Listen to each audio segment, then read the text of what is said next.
right, marketers, grab your overpriced standing desk and that oat milk latte you love so much, because welcome to Notorious B2B, the only show where we treat LinkedIn drama like breaking news and expose the real B2B marketing sins.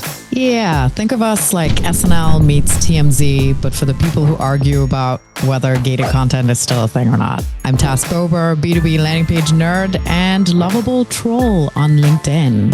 And I'm Tim Davidson, the guy making TikTok-style videos and cutting fruit on LinkedIn. Together, we're cutting out nonsense and roasting the most ridiculous trends in B2B marketing. Because if we have to suffer through another 10 things getting engaged taught me about B2B sales, we're taking you all down with us. Let's get into it.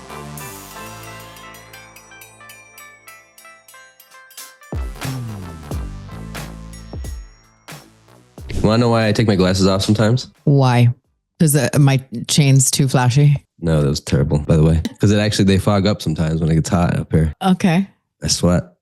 Okay. It's hot. It's hot. We're getting very up close and personal with that's what Tim's do. bodily actions. Well, sometimes we talk about some hot topics. No. So depending on the docket and how hot it is, glasses on or off. The glasses are on and off. That's the indicator. This is the indicator.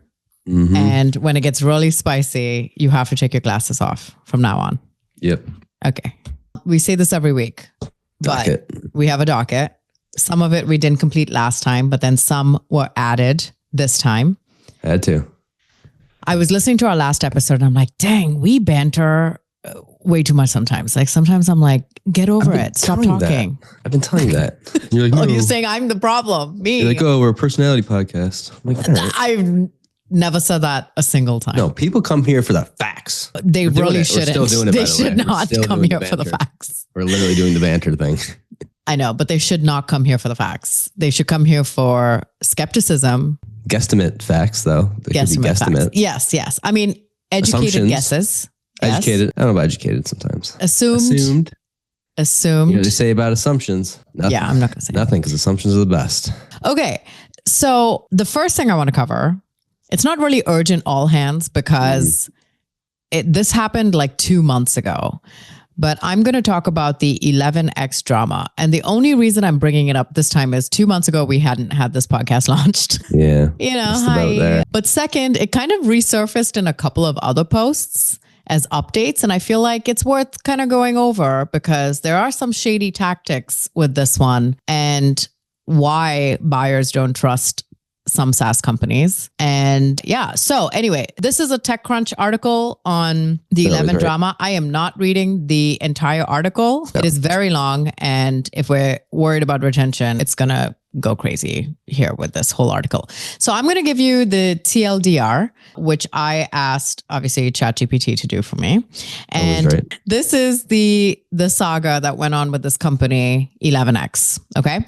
So the hype. 11x, an AI-powered sales automation startup founded in 2022 by Hassan Sukar, claimed rapid growth, boasting nearly 10 million in annual revenue within 2 years. The company secured a 24 million Series A and then a 50 million Series B. Okay, so that was the big hype. It was like this hyper growth company, super cool. 11x growth. 11x growth. I'll give you an applause for that. Have you heard of this, by the way? Yeah, I've heard of 11x. But have you heard of the drama? Oh, not really. Okay, cool. Amazing. So I'm getting like kind of first-time reaction. Perfect. Okay. Yeah. Now, what actually happened, there were some investigations, which who knows who started that. I'm assuming some internal employees kind of let some people know. But investigations revealed that 11x displayed logos of companies like ZoomInfo and Airtable as customers without authorization. Not only without authorization, because you usually ask if you can feature a logo, but some companies didn't even work with them and they put their logos up. So for these two companies in particular, both companies confirmed they only conducted brief trials and did not proceed with the product. ZoomInfo even threatened legal action over the unauthorized use of its logo. One of the companies, either Airtable or ZoomInfo, had also said in the original article that when they had tried the product, it actually did worse than their real life SDRs. And that's why they decided not to move forward. And these guys are like, ZoomInfo is a customer, but that's not all. they also inflated their ARR. So 11x reportedly counted full year revenue from contracts that included 3-month opt-out clauses, even when clients terminated early. This practice potentially inflated the ARR figures, with insiders suggesting actual committed revenue was significantly lower.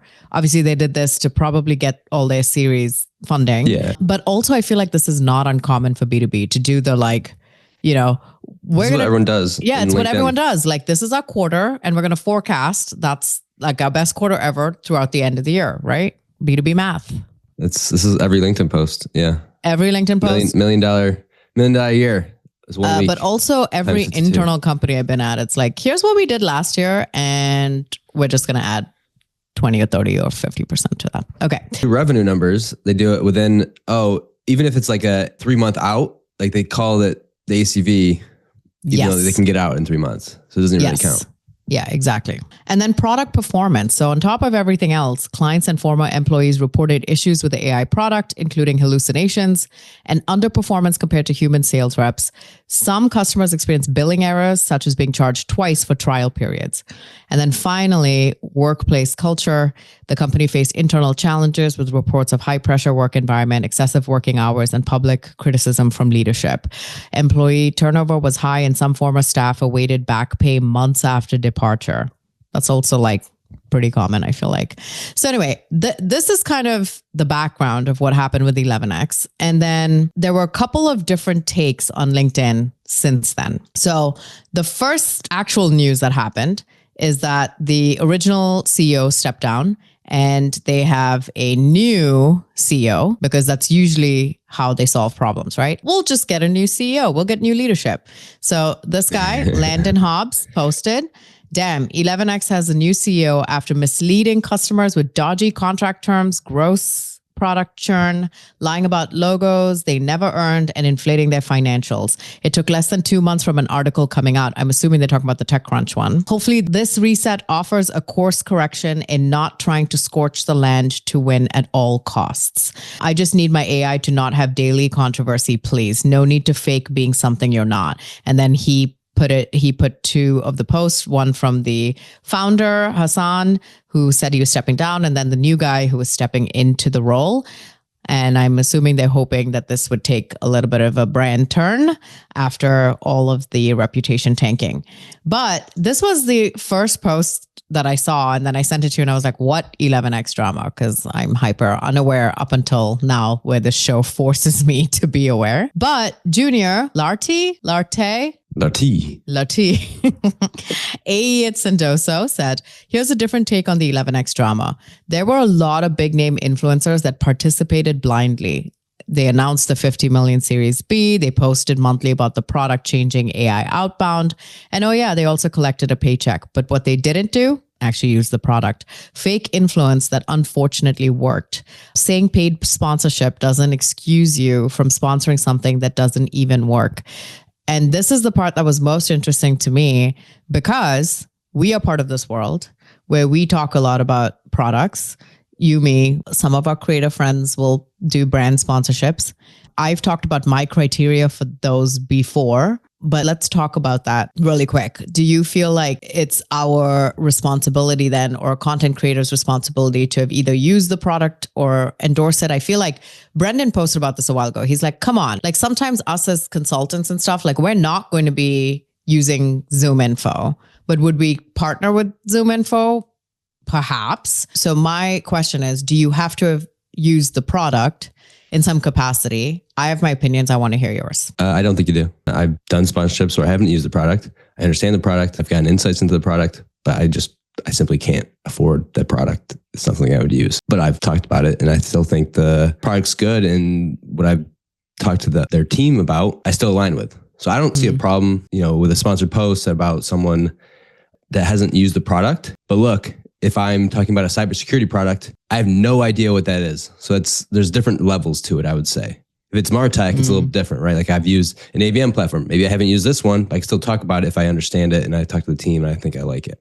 If it's this, again, I'm in sales now because I have to be, but I'll never use an AI SDR. So it's a little bit different.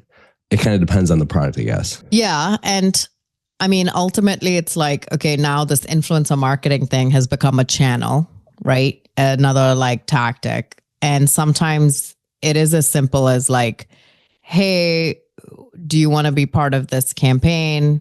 Sending this over to you, whatever. I mean, to them, it's like a little blip, right? It's like, okay, I'm getting $2,000-$3,000 for like a post, and you're not supposed to just be a walking infomercial. You know, hopefully you have some standards in there, but ultimately it's like, you and I have done partnerships with like, okay, whatever, Storylane, you actually have done with Zoom Info and some others in the past. Now, if Zoom Info comes out doing some shady shit, like 2 weeks from now, are people going to blame Tim Davidson for like further promoting Zoom Info? I feel like that might be a little bit of a stretch. I dare you. I dare you. I'll try. I'll come after you. Come on, Junior. I'll dig up some stuff. Don't you worry. I think that's ultimately it, is that yes, you probably shouldn't just blindly promote something. There's a little bit of a mix. Do you have to use the product? I don't know. Like, I've used Zoom Info years ago. I don't use it now. I've used it when I was in my in-house role. Would I consider doing a post for Zoom Info? Perhaps. I have used the product before. I understand it.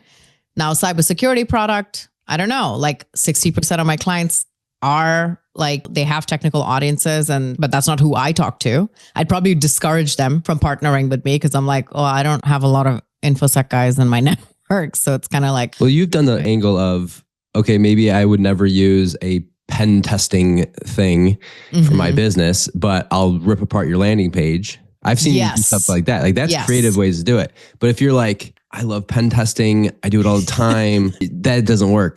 Because we're like, what are you using pen testing for? What do you need SOC 2 for? Well, you might need SOC 2, I guess. Never mind. I don't think I need SOC 2.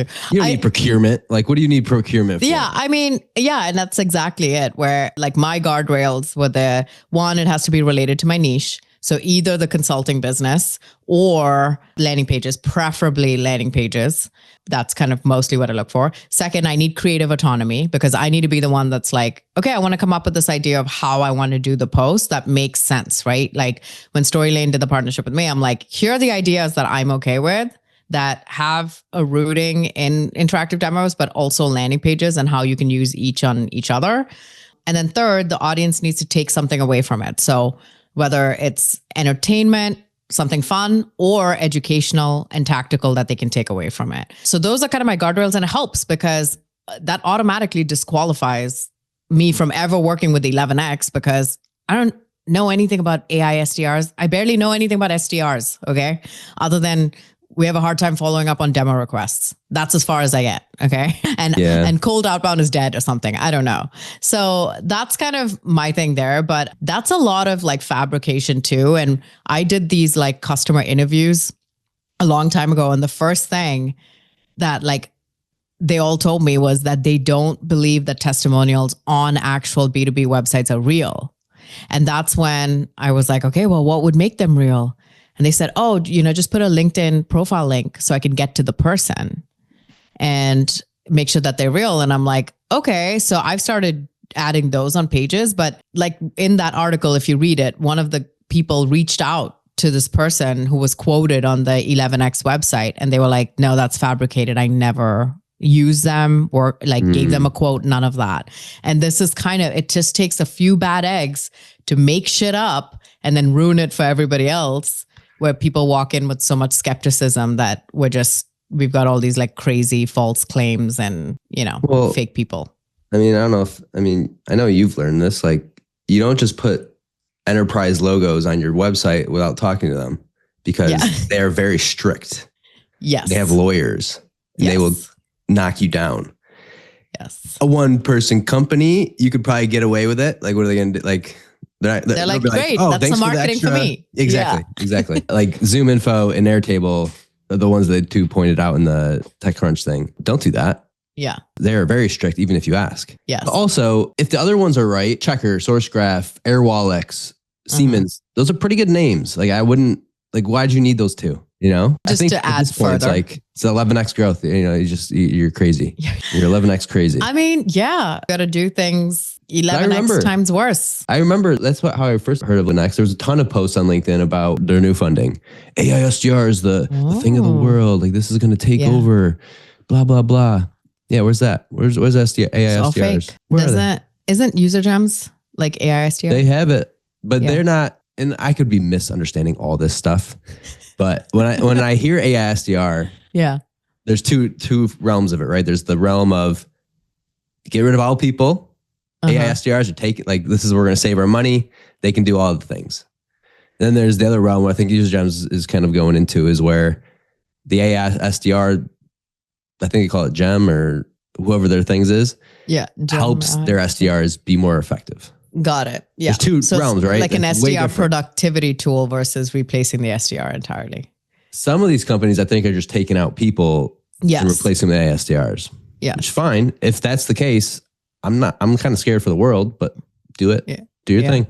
Do your thing. You can raid 50 million, or would they get 50 million? I think that's what their funding round was. Yeah, their second one.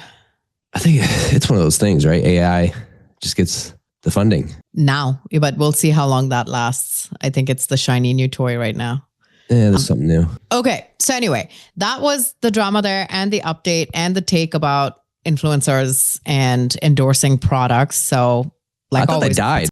I actually thought the company died after all that. No, they're like, let's change. Like, let's go to a new CEO and see if things change. You know, sometimes it's like step down. Well, if they're funding, VCs are probably like, okay, well, we still want to return. You got to make some changes.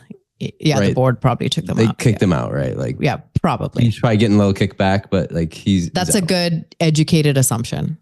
It's a very good 99.99 assumption. I mean, that's also a wild claim, the 99.99. Okay. Chris Walker.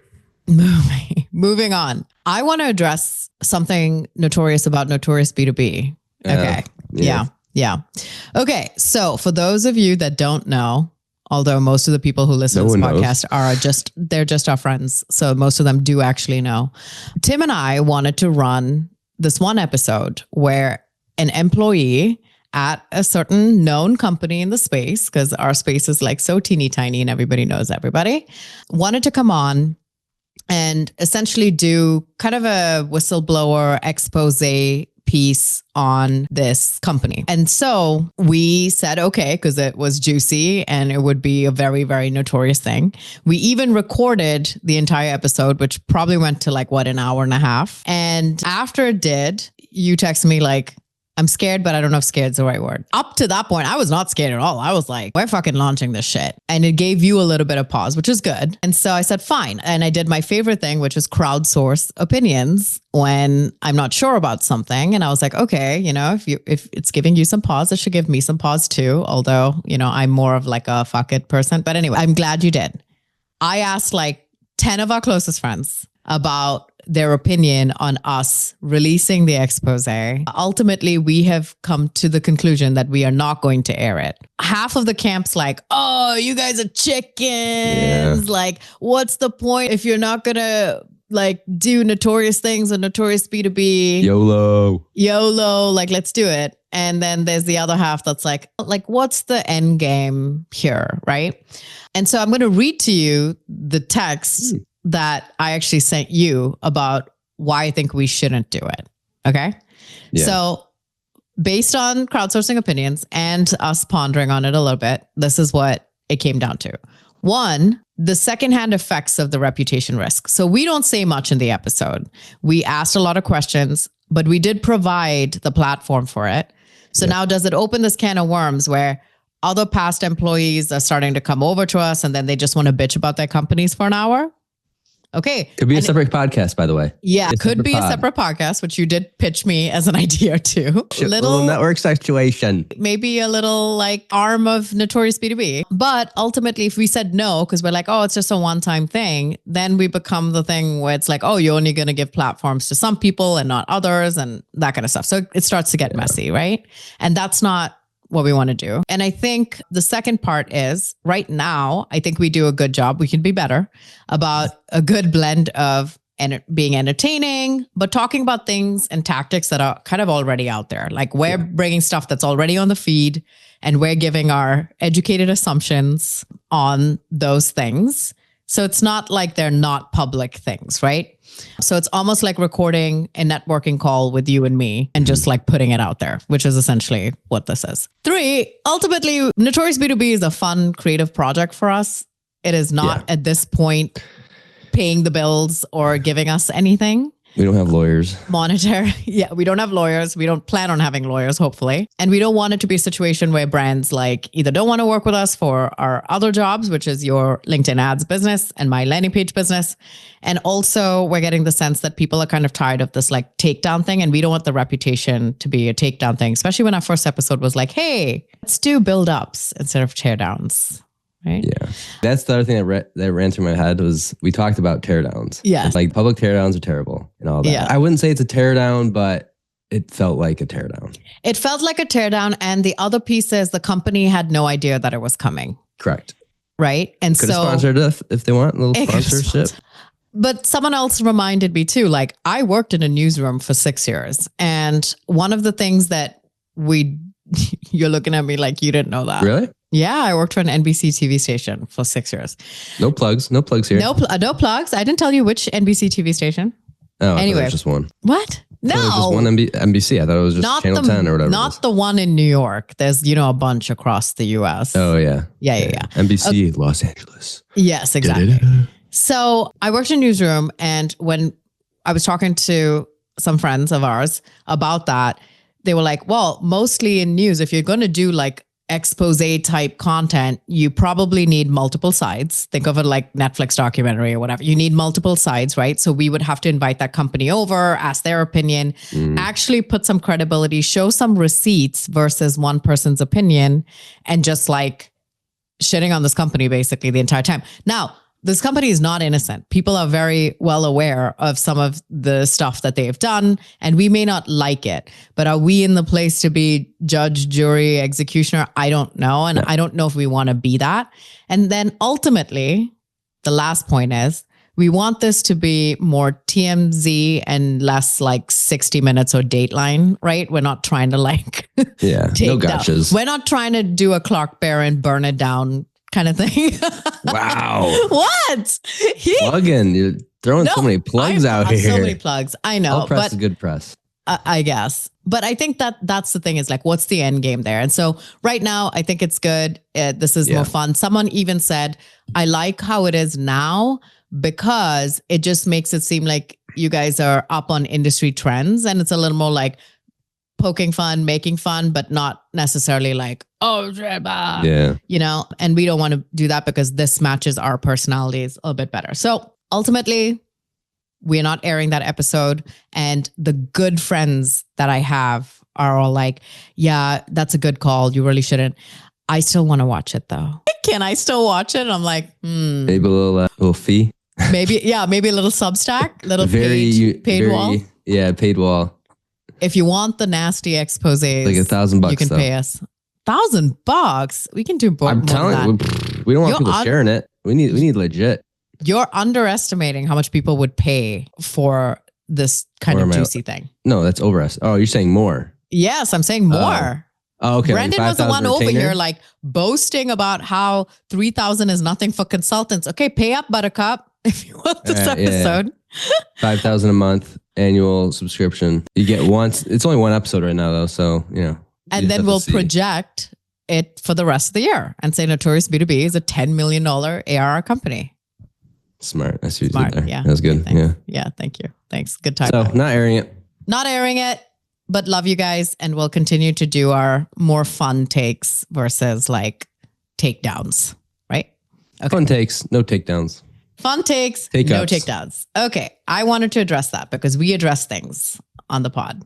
Yeah. Okay. Remember when we talked about Elena Verna and we said she does this thing where she goes in-house and then she goes out and she advises for a while and then she goes back in and whatever. Anyway, just kidding. She's actually going back in-house now. She's back. That was way quicker than she's gone back in the past, but she is joining Lovable to lead all things marketing and growth. Fastest growth app ever. No pressure, right? Look at the likes on this. She gets more comment than a comment gating post. What do you think goes on there? Because you said she goes on her own, right? Yeah. She does the post, goes on her own. I'm sure she gets inbounds for her own thing.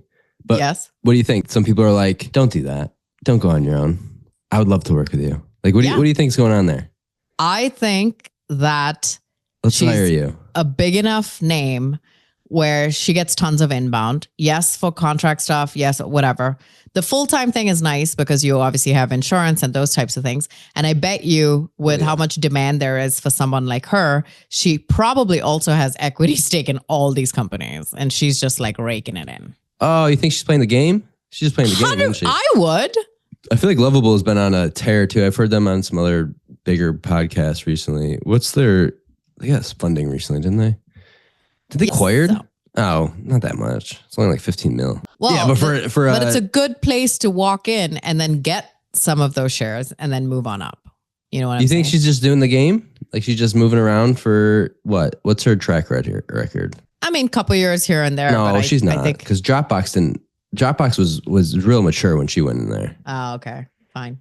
If she was doing it, she'd be like, all right, ChatGPT, or OpenAI, I'm gonna stop for a year. Lovable, can keep going. Dropbox is real mature at that point. I think sometimes it is just a matter of like if the opportunity shows up. So like if Lovable's on this growth trajectory, she was planning on advising, and they came and they're like, no, come join us. We're earlier on, but we're like on a tirade. We're going to give you X amount, whatever, come be exclusive with us. Or you know what? When you're as big as her, sometimes companies are like, yeah, do your advising thing on the side and work for us full time. I know why. I just figured it out. Ooh, tell me. Look at your face. Are you going to take your glasses off? That's how hot this is. Not that hot. Okay. So here's Lovable's website. Yeah, yeah. You see it? They needed a girl. Look at that team. Wow. Okay, wait. Hold on. Let me count how many white guys are in this picture. 1, 2, 3, 4, 5, 6, 7, 8, 9, 10.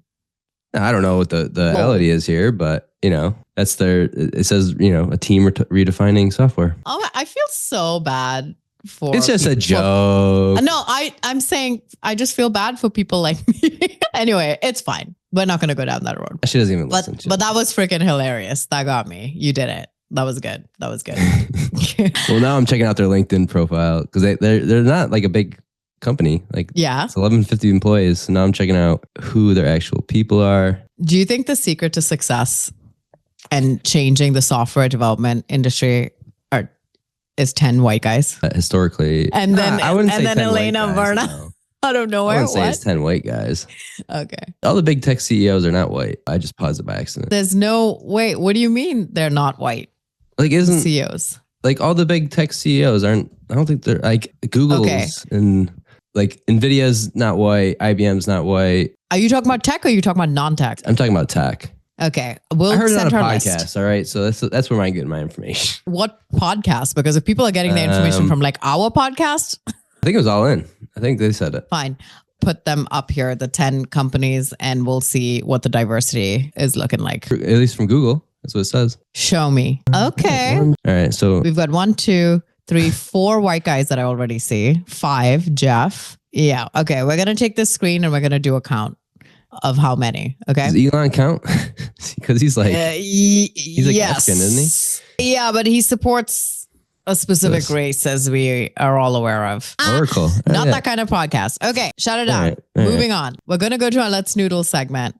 And this is such a good topic that came up, which is comparison pages, but specifically one that had a little bit of traction on LinkedIn this time. And that is this post by the CEO of Incident.io, Tom Wentworth. He's actually quite Do you know him? Vocal. Yeah. I like him a lot. He's really good. Have you met him in person? I've not. I've been at events with him. Really good speaker. Okay. He's very candid. Like I just think he just seems like a good guy from what I've heard. I only know him from walking the LinkedIn streets. So yeah, I've been at a couple events with him. He was a really good speaker, and just like Dave loved him. Dave Gerhardt loved him. Okay. He was on like a panel with him. It was really good. Okay. So Tom Wentworth, CMO, not CEO of Incident.io, put out this post a day ago. It said, so PagerDuty recently created an incident.io versus PagerDuty comparison page. Nothing wrong with that. We've got one of those too. But there's a right way and a wrong way to build them. Spoiler alert, the wrong way is to put up a low effort comparison chart that says you do everything and the competitor does nothing. I wrote a post to compare the incident.io versus PagerDuty comparison pages, link in the comments. Enjoy. The funny thing is, I feel like this is how most B2B companies do comparison pages. It's just like the low effort comparison chart. So he's kind of calling that out. I actually did not see his post here. What are you going to do? You're going to actually like get the information from the company? No, I mean, which is weird because every competitor has information on their companies. Is it right though? That is TBD, right? That's why buyers are like, what? But let's look at PagerDuty's first, okay? It goes, why settle for a point solution? Choose an enterprise grade platform. Yada, yada. We hear it all the time. Then it talks about like, why choose us? And they don't really say a lot about Incident.io. They obviously kind of implying some shade here, like stop drowning in alerts. PagerDuty keeps Fortune 500 operations running flawlessly. Hint, hint, Incident.io does not. Run incidents from where you work. Don't waste time switching tools. So again, they're talking about that integration piece, whatever. And so they go in here, they're kind of talking about it. And then this is the sad comparison chart that they used on their website. But if you expand this, you're expecting a ton of information. No, it's all like single line. That's what I was expecting. Not, you were expecting single line stuff or expanded like more comparisons? I thought it was going to be like more things with more like check robust marks and X's. Yes. Yeah. First off, exactly. actionable learnings is quite opinionated. Like what? They provide actionable learnings and Incident.io does not. So I can see why this chart kind of pissed them off. Like, guys, if you're going to do a comparison, at least try to put some effort in there. It has a little bit of little asterisks here. PagerDuty as of February 12th, 2015, 2025. Oh, wait, source. Go down a little bit. Yeah, right here. Source is Forrester Impact. The TEI study commissioned by PagerDuty. Well, I mean, if it's commissioned by them, then I feel like, right? Okay, first off. Yeah. It says based on information from 2023, August 8th, 2023. But it also says PagerDuty as of February 12th, 2025. I think they're referencing something here. So that's fair, but also PagerDuty as of February 12th, 2025, which is their company. So obviously they have information on their company, but then the information that they have on incident.io was from 2023, which like in tech years is like 20 years ago. Yeah. 11x was born in freaking 2023. 2022. But I mean, it is obviously you're comparing. Not to rip it for apart. those who can't see, it's just like a bunch of squiggly lines. Like a Canva graphic. So then I was like, you know what does incident.io's comparison page look like? And, they throw some shade too. So they're like, one wakes you up and the other sees you through the entire process. Ooh. Yes. They're not completely innocent, but I will say one thing, which is as I dug in a little bit more, they did do like, hey, here's a TLDR. But what I did like about incident.io's page, outside of it having more information than PagerDuty's like, hey, they suck, we're better. That's the end. Incident.io took more of like a question format and said, hey, PagerDuty, like, how are they different from you? Do I actually need it? If I get you, do I need PagerDuty? So they kind of talked about some of the things that probably people are asking.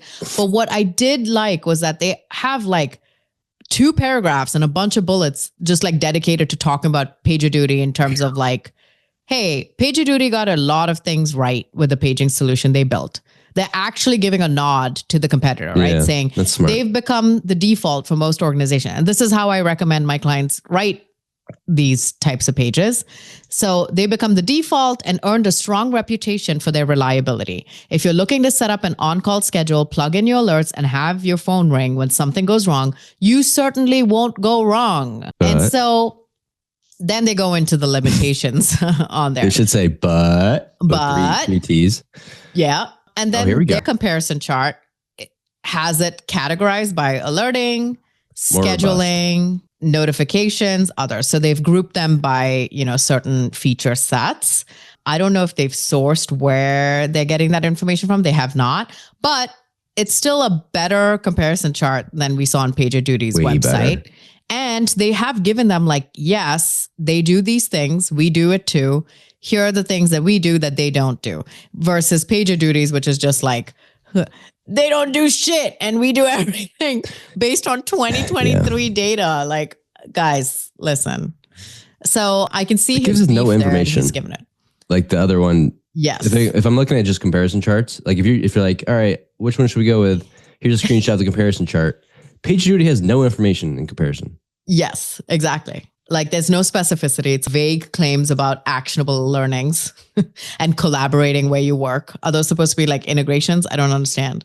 So I could see why he's angry about this. This is like classic B2B though. This PagerDuty page, you can pull up any number of comparison pages and this is what they essentially look like. And if this is kind of considered best practice, you can understand why most of the industry follows this. Incident.io, like obviously they're biased, right? You're not going to go to a comparison page that isn't biased, but you could be better. And one of my favorite examples that I talked about and used is like the Vidyard versus Loom, which is now the Loom one was really good, but since Atlassian bought them, they've changed. So the Loom one was awesome. And now it just looks like most other comparison pages where it's like, where are the better ones? Blah, blah, blah, blah, blah. But Vidyard, kudos. I saw some yeses on both sides there. Where? Go up in the chart. Oh, the yeses. Yes. Yeah. Free version. Yes. You know, but what the Loom one looked like earlier was like, hey, if you need like enterprise video type tools, like Vidyard's way better. We are better for this use case, which is for smaller teams, la-di-da. So they did a really great job, but now they've, Atlassian and things have changed. Yeah, but they're enterprise. Vidyard though still has kept theirs. And so they start off with like, hey, trying to educate you on what's the difference between them. What are the limitations on how many videos? And they talk about both of them. With a free account for both Vidyard and Loom, you can record up to 25 videos per person. And then it goes into, however, Loom's recording limit is 5 minutes, but ours is 30 minutes. Testimonial talks about how to share Vidyard's analytics. How is that different from Loom? So they're kind of talking about these feature sets contextually.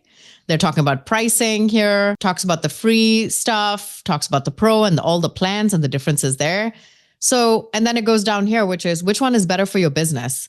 Both Vidyard and Loom have their own strengths and weaknesses. Choosing the best option will depend on your specific needs and requirements. So they're still not saying choose us. They're saying it just really depends on what your use case is. And ultimately, you'll have to decide for yourself which product is best for your needs. So this is one of my favorite comparison pages. And I think we should model a little bit more after that by trying to be more agnostic. I know that's not the thing that's going to get stakeholder approval, but it is going to get buyer approval. And that's kind of what we need to move towards. Yeah. I mean, as a buyer, if I look at the PagerDuty one, I mean, okay, maybe I just understand this stuff. So not everyone's going to be like this, but marketers and sales folks just know, like, if there's no check marks on the other side, like, I know you're lying. Like, at least lie, like, give it some love of like, give them something. Yeah. So I know it's not like a complete lie. It's just like what you said, like people don't trust the testimonials like this actual person. I don't trust a chart that just says 5 green check marks on this one, 5 X's on the other one. Come on. What's some like vague stuff like actionable collaborate insights? Where you work. Yeah. It's like, all right, actionable insights. I'm sorry. What? Opinions. Yeah. Okay. That's our comparison rant. Can we talk about this dark prompts thing? Because I only found that post because you had commented saying, what are dark prompts? Do you want to We cover can. this one? I just still don't understand it though. Like, oh, okay. I didn't even see what it was. You didn't see what it was? No one responded to me. No one. I don't know if anyone did. Okay. So this guy, Rainier Van. Okay, we'll go with that. OpenAI blocked my account for fraudulent use and I lost 10,000 plus conversations. A couple months ago, OpenAI blocked my ChatGPT just like that. So I was like, what the F? I tell people to buy your stuff. Now you're blocking me. I haven't done anything wrong, but apparently I had. I had done a prompt engineering workshop together with a bunch of data science postmaster students a couple of days before. We tried some dark techniques in a safe space. Now he's not open about what these dark techniques are. So like dark social, no. Some shady ass shit definitely went down in this workshop. Why can't I ever join workshops like that? Every workshop I'm at is like boring as shit. I need some dark techniques. What?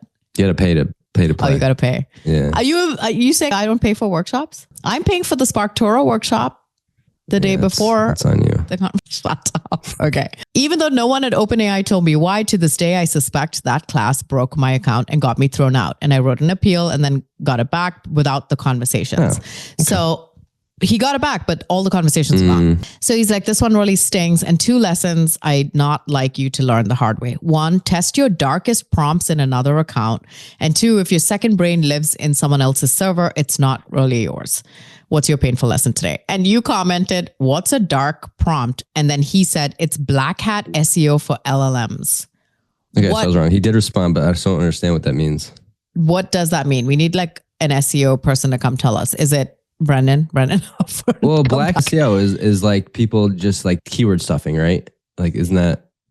Yeah. But so how is this well, I don't get it though, because why would you do SEO on your own? It's your conversations. You're not trying to show up for things. This is not you creating content. This is you creating prompts. So this other person was like, can you please share an example of a dark prompt? What does that even mean? And then someone else said, pretty sure he means prompts that test the guardrails that try to govern chat's output, language hacking. Still makes no sense. People are like talking in circles. And then he was trying to create an OF avatar. Forget AI SDR saving you 80K. AI OF model pull in 250K month. So I don't know if people are joking or what they're trying to say here. By the way. OnlyFans, I gotcha. Yeah. Oh, ha, ha, ha. Yeah, okay, I was trying to create an OnlyFans avatar. Was he really though? Or is he just trying to be funny? That would be interesting. That would be something to cover on this. Oh, I'm sure there's going to be that. These people are crazy. Anyway, basically, don't do shady shit. It's like the dark web, but it's dark AI, right? I'm still confused by the post because it makes no sense. Like a dark prompt. Yeah, so he said something really shady in there. He got flagged. OpenAI took it down. And then he wrote an appeal to them saying, hey, I just used it for a workshop. You can actually like give me my stuff back. I'm not actually dark prompting. And so he got it back now, but he's still not explicit about what he was writing about, which now makes me think that this workshop was fake. And he was just in his house, dark, and in the middle of the night after he got the Fiverr CEO's email at 12:58, he was like dark prompting, saying some like vile shit in there. And then OpenAI is like, bro, go to sleep. And they shut his account down. No, I don't think any of this happened. I think this is just a story for LinkedIn. That's where I'm at. What? You think it's fake? I think this is a dark social 2.0, trying to make up words, and we're making up dark prompts. That's what I think he's doing. He's pulling. You don't think that you could type in something vile into ChatGPT? People are doing it. Yeah, I think you can. I don't think you call it dark prompt. Oh, I think you just call it. Well, what would you call it? Vile prompt? I mean, I think you just call it your bed. Just stop writing like a weirdo. I don't know. There's no word for it. I mean, someone has to coin a term for it because, people are using it for like personal stuff. Like one chick basically fell in love with ChatGPT because she basically made it her boyfriend. So like she had this relationship, like texting I've back heard and of love forth. prompts. I've heard of love Okay, prompts. love prompts. Okay, so someone could say love prompts, but not dark prompts. I just completely made that up. See, that's something. That's what I'm saying. Where does it end? Where does it end? It never ends. This is our life now. This is where. No, dark prompts to me would be using ChatGPT to fish or catfish someone. Ooh. I don't know. That's it what could I'm be. thinking of. It could be like a dark web thing. I say screenshot didn't happen. That's what I'm saying. Well, screenshots can also be fabricated these days, as we learned very quickly. Screwed. Yeah, I know. We're fucked. Okay. All right. Moving on. Let's go back to just regular old B2B, which is people buying leads off of Fiverr. Oh my gosh. Yeah. Did you see that? Okay. Yeah, so I saw this. It was freaking hilarious, but Rita Mater had posted. Rita. Thank you, Reddit, for the best laugh I've had in a long time. And there's this. And I also actually I made sure to find the actual Reddit post too, which was hilarious. It says, worst leads ever. Be careful. Hey guys, I recently bought 100 leads off of Fiverr and I called up 40 of them and they were all him. Every single call he'd put on a different accent. That's hilarious. And pretend to be interested. What a waste of money and time. How did he even get 100 numbers? And of course, now it was a freaking shark attack. 113 comments. How do they know though? How do they know? it's the same person. He probably just didn't do a very good job masking his voice, to be honest. I don't know if you like Fiverr though. There's reviews. Like you get reviewed on Fiverr. Maybe, but maybe he went for the cheapest one and he didn't have a bunch of reviews. Yeah, maybe. You know? So, but people were like, holy shit, this is hilarious. I know, I'm sorry you got scammed, but it made me laugh. Another person's like, why are we buying leads off of Fiverr, guys? And everyone's like, yeah, you kind of got what you expected there or what you paid for. And then it's like, this sounds like a sketch from I Think You Should Leave. That being said, that sucks. This is one of the funniest things I've ever read. But anyway, it's just freaking hilarious because people are over here like harassing and nurturing leads. And then there are other people like, I'm just going to buy 100 off of Fiverr. And if I close one, it'll probably be worth it. And it's all the same fucking dude. Like, I feel like we should do an impression. Where have we gone? You need to do a skit on this. This would be such a good Tim Davidson skit. Like you're buying 100 leads on Fiverr and then they call you and you're like in different outfits. You're like dressed as a grandma once and then like... Yeah, but no one's going to believe that anyone would buy Fiverr leads. Well, we have a post now. But yeah, if we did content syndication leads... That's what I'm saying. It is literally, how is that different anyway? It's not. It's not, exactly. Well, one's worse. I mean, Fiverr's probably cheaper, actually. By $5. It's probably cheaper, but they probably have the same amount of... a lot of work, though, on the other end. I wonder how much it was, though, because think about it. Like, if it's $15, is it worth it to answer 100 calls? No shot. Yeah.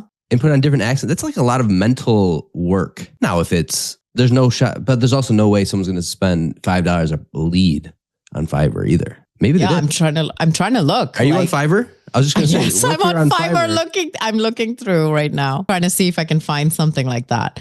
I mean, there are people. Do it. You might as well just give them like contacts, though. Yeah. So is that what I'm looking for? I just wrote leads, but I want contacts, right? Just buy leads. Just buy leads. Oh my gosh. No, I'm going to be a lead. People are like lead research. I see a lot of lead research websites. I can get you real more estate leads, but like a list. Yeah, but a lot of these are like, I will generate you leads. Yeah, I know. That's what I'm saying. This person is like, I will do C-level contact list building and B2B LinkedIn lead generation services, whatever that means. Is that like they're going to do outreach or they just have stuff? I mean, we do have to remember here, this is Reddit. And the amount of people that just make up stories for the engagement is also a thing. But it's like, there's no end game, right? There's game? Oh, the end game? It's just, you get, people love no. You get Reddit karma and clout? Yeah. Oh, yeah. How much karma did this person get? But actually, go to that person's profile. I'm going. I'm surprised no one's like said, oh, I've seen this story before. Or all right. 10 hours ago, he was permanently banned from Uber over a drunk mistake. He's definitely... I've been in the ER for 4 hours. My roommate's freak accident. Yeah, he's just like... Someone's just like got stories for days. Like good story. Yeah, right, need urgent help. I'm banned from Starbucks I work at. Yeah, see. Got broken into. Will my insurance cover this? I'm taking a lifelong vow of silence. Yeah. Yeah, he's in it. He's in it for the drama. I gave 200 euros for nothing. I locked myself out of the bathroom. Should I sing to my crush? What? My coworkers hate me. What? But it's fake, right? Like it's got to be like he's obviously doing it. But look at the post karma though. That's what I'm saying. Yeah, he's in it for the karma. But like, what do you get in return for karma? As a person who's on Reddit all the time, I have no idea what you can actually do with karma. If you have no karma, meaning you just kind of decided created to post an account for the first time. Yeah, just to get kind of donations. No one's going to do that. But if you have karma, you've been active on it for a while, it's kind of like a badge of honor. It's kind of Reddit's followers, like a credibility check. Because I just looked it up and it said it's a measure of your activity and reputation within the Reddit community. Does not translate into money or real world goods, but it is that reputation and influence, which he's like drowning in it right now. So he's probably drunk on that. Hey, shit, it's probably from someone from B2B and have at it. Okay, so we all fell for it. I feel like there's always one post. There's always one post every week that we fall for and think it's real. And then we discover on the fly that it's not real. Like this one, like the deal one. We don't know that. Yeah, but look at his history though. He loves the drama. The other part of this is maybe they got it from somewhere else. You know how people like to steal? Yeah. Maybe it's true and someone did do it. But they got it's not far-fetched, to be honest. Like I I don't see it being too You're far posting off. someone else's story. People do stupid shit all the time. Like, Yeah, to be like clear. Jason, who got the LinkedIn rep Jason email during the Derulo. last episode. And like everybody's posting about it except Jason. We're like, who the fuck is Jason who got the email from the LinkedIn rep? So it was like, what? Okay. Anyway, we are at time, but we stayed on track. We had some interesting conversations. TLDR, do not go around dark prompting or trying to or do and report back to us. Yeah. Right. And let us know, or actually just let us know what dark prompting is, because Can someone just message us? let's not make up something new. No need. I personally like it. I think it makes sense rather than someone explaining to me what it is every single time. But where does it end? It doesn't. That's why we're here. Marketing prompt, sales prompt. Yeah. I'm not doing it. ABM prompt, ABX prompts. Nope, not doing it. Sorry. And that's a wrap on Notorious B2B, where we expose the nonsense and remind you that most B2B marketing is just a very expensive guessing game. Don't, and post a passive-aggressive LinkedIn poll about it. We'll still find you. And if you have B2B drama we should cover, slide into our DMs. We accept screenshots, leaked internal memos, and questionable brand rebrands. Until next time, keep your marketing unhinged and your LinkedIn bio free of the words growth hacker. See you later. Later, skater.